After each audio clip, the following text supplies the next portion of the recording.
तो I think ये advice अच्छी है कि कोई बिजनेस स्टार्ट करना चाहिए। इकोनॉमिकल लिहाज से इंडिया स्टेबल है, आप मानते हैं? हमसे तो स्टेबल है कि अगर कारोबार अगर आपका चल गया तो एक आईफोन की आप लोग 2-3 आईफोन भी ले सकती हैं। ठीक है, अस्सलाम वालेकुम। वालेकुम सलाम। सर क्या हाल है? मैं ठीक, आप सुनाएं? मैं भी ठीक। सर मेरा आपसे सवाल ये है कि इंडिया में आईफोन की जो प्राइस है वो 1,20,000 रुपये है, लेकिन उनकी जो गवर्नमेंट है वो जो एक कंपेन चला रही है वो अपनी आवाम को ये कह रही है आप 1,20,000 का फ़ोन लेने से अच्छा 1.5 लाख का हमारे मुल्क में कारोबार कर लें, उससे मुल्क को फ़ायदा होगा। क्या कहना चाहिए? बिल्कुल सही एडवाइस है। जो आप 1,25,000 का है, आपने 1,20,000 1,20,000 का 1,20,000 का अगर आप आईफोन लेते हो तो ठीक है, आप यूज़ करते हो अपने स्टैंडर्ड को मेंटेन रखते हुए, ठीक है। लेकिन मेरे ख्याल से अगर वही 1,20,000 का अगर आप कोई बिज़नेस स्टार्ट करते हो तो उसमें अगर आपको प्रॉफिट हो जाता है, उसमें आपकी मेहनत फल लाती है, रंग लाती है, जो भी है, तो आप एक ही जगह 2-2 आईफोन ले सकते हो। बिल्कुल ठीक है एकदम। उसकी फ़र्स्ट रीज़न तो ये है कि जो लोग आईफोन यूज़र्स हैं, आईफोन ब्रांड कहाँ का ब्रांड है? अमेरिकन ब्रांड है, ठीक है। तो फर्स्ट ऑफ ऑल तो हमें खुद भी ज़रूरत है, हर कंट्री को बल्कि ज़रूरत है कि वो अपनी प्रोडक्शन जो है अपने मुल्क की उनकी अपनी प्रोडक्शन हो, अपने उनके मोबाइल सेट्स हों। ये फ़ीचर्स जो आईफोन दे रहा है वो हमारी कंट्री में भी प्रोड्यूस हो सकते हैं। हमारे पास बेहतरीन इंजीनियर्स हैं, आईटी के बंदे हैं, ठीक है, एआई से रिलेटेड बंदे हैं, तो हम लोग ये काम खुद भी कर सकते हैं, ठीक है। इससे क्या होगा, सबसे पहले तो हमारी ट्रेड इंप्रूव होगी। सेकेंडली ये है कि जो हमारे फाइनेंस है, जो हम एक्सेसरीज पे स्पेंड कर रहे हैं, वो हमारा बजट जो है वो इंक्रीज़ नहीं होगा, ठीक है। तो ये अच्छी चीज़ है। 1.5 लाख का कोई कारोबार कर लेते कि शौक की बात होती है ना लोगों की। जो आईफोन ख़रीदना चाहता है वो आईफोन ख़रीद ले, जिसकी पास इतनी गुंजाइश है, और जो कारोबार करना चाहता है वो कारोबार कर ले। वैसे मेरा जो आइडिया है ना वो तो यही है कि कारोबार ज़्यादा बेस्ट है, क्योंकि इन्वेस्टमेंट आपको कभी भी लॉस नहीं देती। मतलब डाउन और मतलब कि आप मतलब कि अबव तो आप ऊपर तो जाते हैं, लेकिन आप मतलब कि नुकसान नहीं देती। वैसे भी इंडिया की पॉलिसियाँ सुनने में ऐसी आती हैं जो कि हुकूमत के लिए कारामद होती है, मतलब कि आवाम के लिए जो कारामद होती है। जी ऐसे ही है, मतलब कि काफ़ी वहाँ पे बेहतर सिस्टम है इस चीज़ का। 1.5 लाख जो उन्होंने ये डेप्रिसिएशन हो जाएगी अगर आईफोन लेते हैं, तो अगले साल जो 1,20,000 का होगा वो 70 का हो जाएगा। और अगर बिजनेस किया होगा, पहले साल मुनाफा उतना नहीं होगा कि अगले साल उससे 2 गुना ज़्यादा मुनाफा हो जाएगा। ये तो फिर बिजनेस प्रेफर करूँगा मैं। आपको क्या लगता है कि इंडिया इतना स्टेबल है, इतना स्टेबल होने के बावजूद और उनकी अपनी लोकल मैन्युफैक्चरिंग है वो, और वो मेड इन इंडिया आईफोन, ठीक है, फिर भी अपनी आवाम को ये एडवाइस दे रहा है कि आप वो ना लें और कारोबार कर लें? क्या ज़रूरत पेश आ रही है? मतलब कि वो यंग जनरेशन को एक ऐसा स्टैंड दिलवाना चाहता है कि जो उनके लिए फ्यूचर में भी मतलब कि कारआमद हो, उनकी मदद करे। ये जो एशियन कंट्रीज़ हैं, इंडिया, बांग्लादेश, पाकिस्तान, अफगानिस्तान, इतने स्टेबल नहीं हैं। स्टेबल हैं लेकिन इतने ज़्यादा नहीं है जितने वो फर्स्ट ग्रेड कंट्रीज़ है, लाइक यूएसए, इंग्लैंड।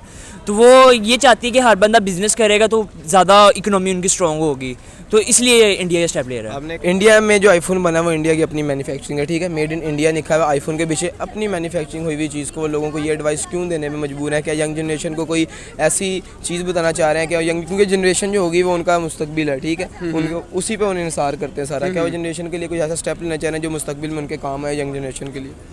बिल्कुल। ये अगर आप इस हवाले से देखेंगे, अगर वो ये बात बोल रहे हैं कि आप खुद इन्वेस्टमेंट करें, स्टूडेंट्स को बोल रहे हैं, यंगस्टर्स को बोल रहे हैं, तो इससे अच्छा क्या हो सकता है कि एक मुल्क का जो प्राइम मिनिस्टर है या वहाँ के जो मिनिस्टर्स हैं वो अपनी यूथ को ये एड्रेस कर रहे हैं कि आप बजाय इन एसेसरीज़ पे पैसे खर्च करें, स्पेंड करें, आप अपना कोई बिज़नेस स्टार्ट करें। ऑब्वियसली अगर वो आज बिज़नेस स्टार्ट करते हैं अपना, तो आने वाले वक्त में जो उनकी प्रोडक्शन होगी वो ज़्यादा होगी, ठीक है। यंगस्टर्स का जो पोटेंशियल है वो यूटिलाइज़ किस में होगा, उनका टैलेंट किस में यूटिलाइज़ होगा, वो अपने बिजनेस को रन करने पे होगा, ठीक है, बजाय इसके कि वो इन एसेसरीज़ में अपने पोटेंशियल को और अपनी मनी को वेस्ट करें। बल्कि इससे ज़्यादा अच्छा क्या ये नहीं है कि वो इसी पैसे को एक बिज़नेस रन करने में, एक स्टार्टअप लेने में यूटिलाइज़ करें।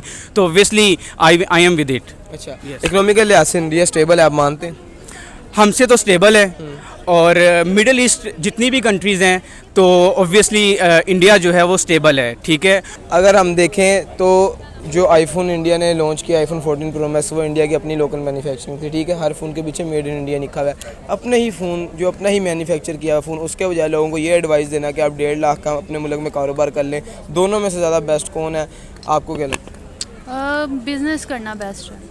क्या, किस वजह से बिज़नेस करना? क्या मुल्क को उससे ज़्यादा फ़ायदा होगा उनके? बिल्कुल फ़ायदा होगा। वो उन्हीं एक तो जो बिज़नेस कर रहा है उसको फ़ायदा होगा, उसका कोई ब्रांड बन जाएगा, उससे जो वो बिज़नेस कर रहा है लोगों के लिए उससे बहुत से बेनिफिट्स होंगे, वो उससे खुद फ़ायदा उठा सकते हैं और वो इससे अपना अच्छा बिज़नेस कर सकते हैं। आईफोन एक या दो ले सकते हैं। 2 ले सकते हैं। आपको क्या लगता है इंडियन गवर्नमेंट स्टेबल है इस टाइम? मैं भी स्टेबल होगी। इंडिया के बारे में मुझे इतनी नॉलेज नहीं है क्योंकि इकोनॉमिकल लिहाज से कौन से रैंक पे चल रही है? मुझे नहीं पता। 5th रैंक पे है, यूके को बीट करके आई है। हाँ ठीक है, फिर करती होगी। यूके को बीट करके इकोनॉमी के लिहाज से स्टेबल हो चुकी है। स्टेबल कंट्री अपने स्टूडेंट्स को ये एडवाइस दे रही है, अपने यंग जनरेशन को, कि आप 1.5 लाख का अपने मुल्क में कारोबार करें। स्टूडेंट के लिए वो कितना फ़ायदेमंद हो सकता है? क्या मुस्तकबिल में वो उनका अच्छा फ्यूचर बना सकता है? बिल्कुल बना सकता है। अच्छा, स्टूडेंट्स जो है, मतलब कि यंग जनरेशन जो है, वो इस बारे में क्या सोचेगी? ये आईफोन वगैरह के बारे में वो इस पॉलिसी के बारे में क्या सोचेगी? देखिए, जो कैंपेन चला रहे हैं, वही मैं कह रहा हूँ ना कि शौक की बात होती है। वैसे जैसे मैंने आपको अपना आइडिया बताया, आप भी यंगस्टर हैं, आप अगर होते तो आप क्या सोचते? तो मैं तो अपना कारोबार ही करता, क्योंकि कारोबार जो है ना, एक इन्वेस्टमेंट, स्पेशली अगर किसी प्रॉपर्टी वगैरह में अगर आप लोग कर लें, तो प्रॉपर्टी तो इस तरह की कभी भी आपको नुकसान नहीं देगी, कभी नुकसान नहीं देती। इंडिया के मौजूदा हालात देखते हुए आपको क्या लगता है, इंडिया में कारोबार सर्वाइव करेगा? देखिए, इंडिया की आबादी एक तो बहुत ज़्यादा है, वहाँ पे आप कुछ किसी भी चीज़ की अगर वहाँ पे आप एडवर्टाइजमेंट करें ना कुछ भी, तो वहाँ पे वो सक्सेसफुल होती ही होती है। उनकी वहाँ में बहुत ज़्यादा, उनके जो ख़रीदने वाले लोग हैं वही बहुत ज़्यादा इंडिया में।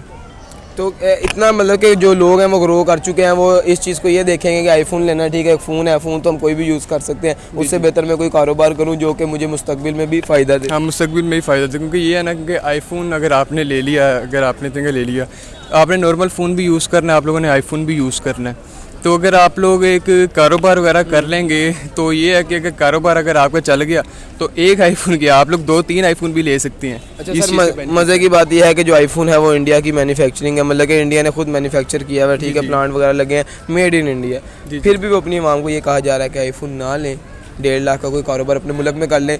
अब दोनों तरफ से फ़ायदा है कि कारोबार करने से भी मुल्क की जो जीडीपी वगैरह रेशियो है वो ऊपर चली जाएगी, वैसे भी इकोनॉमिकल लिहाज से स्टेबल हो चुका है, 5th रैंक पे। काफ़ी ज़्यादा इंडिया काफ़ी मतलब कि तरक्की कर चुका है, यहाँ तक कि आपने देखा होगा जो उनका पिछले दिनों प्रोजेक्ट भी था कि जिसमें वो मून पे गए थे, सक्सेसफुल नहीं हुआ था, लेकिन एटलीस्ट मतलब कि उनके पास इतने हैं, पाकिस्तान के लिहाज से तो काफ़ी बेहतर है।